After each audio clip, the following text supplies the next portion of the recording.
Fan injira gato ndaje ngomba nitabe mama. Marlene.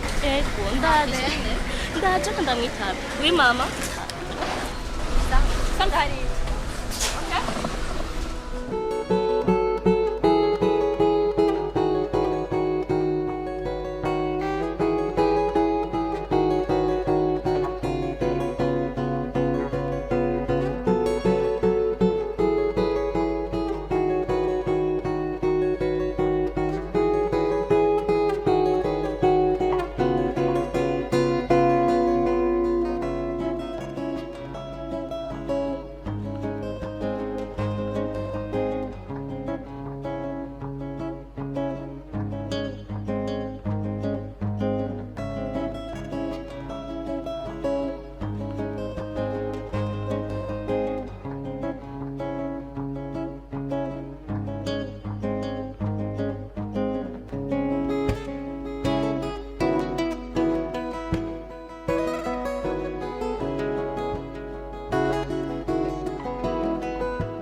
ndabona waje ku mwanya kandi wabikoze neza cyane.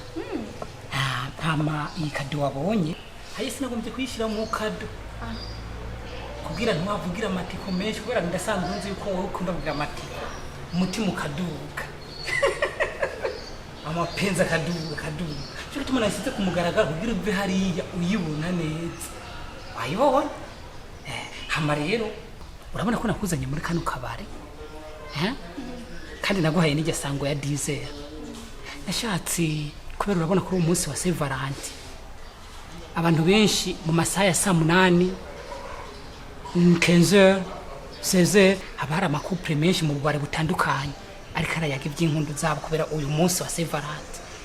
Rege nashatse tuze saa 4 diesel kugira tuze urabona ko akabari kagaragara tuyabikwe rw'amajambo y'urukundo atabantu bahari ataruja n'uruza.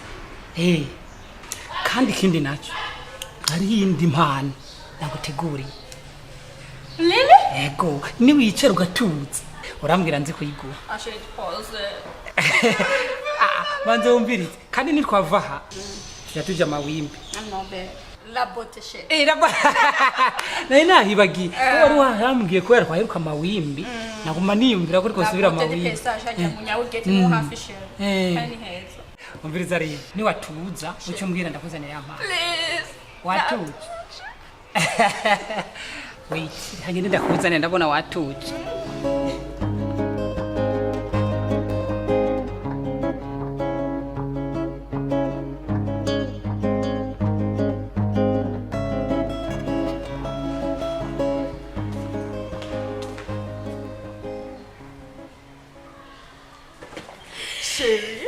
Uramfasha nagira gukanga. Kuri watevye ariko. Shina ndakundana na mama. Ikiyago nkiki. Kandi biri ngombwa yuko ngenda. No, shina ndakora gateye please. Wicare basi gute ushobora kugenda utaramukije na sheri wanje desha. Fine. Urufunguzo rwa mama nje ndarufise. Kandi ngiye ni ibintu akeneye biri d'urgence. Savede nwicara unamuramutse n'umusheri wanje. Basi ari hehe basi ngende ndanamubonye basi. Calm down uramubona basi.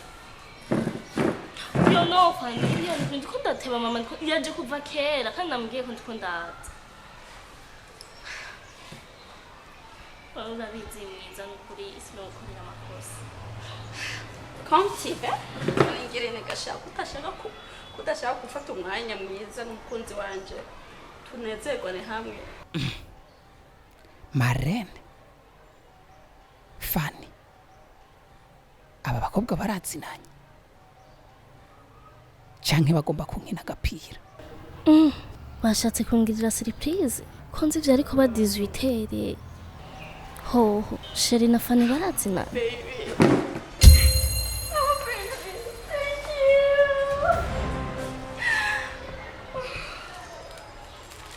Okay, Marlene, on sheri wanje. Chérie, ujya yitwa Marlene uyu niwe mugenzi waje nakubwiye dusangira byose kabisa nagaheda umubonye ubundi jewe Marlene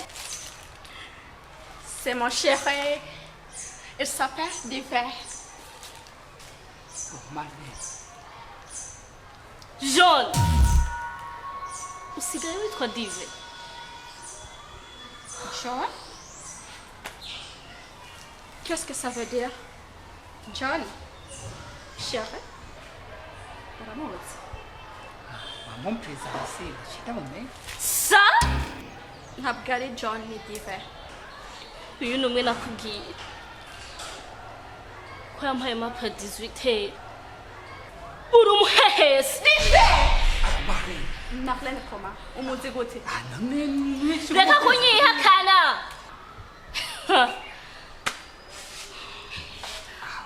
ntuduzishavu ngunda wewe masuti okay bobo Marlene uyu mugifaniki ibintu byo mwari mwantegura mugifaniki urashobora kumbwira uyu ninde umukunzi wanje ati umukunzi wanje wavuze ko ufise Marlene uyu nyene chérie ngunda wewe masuti bobo Marlene ati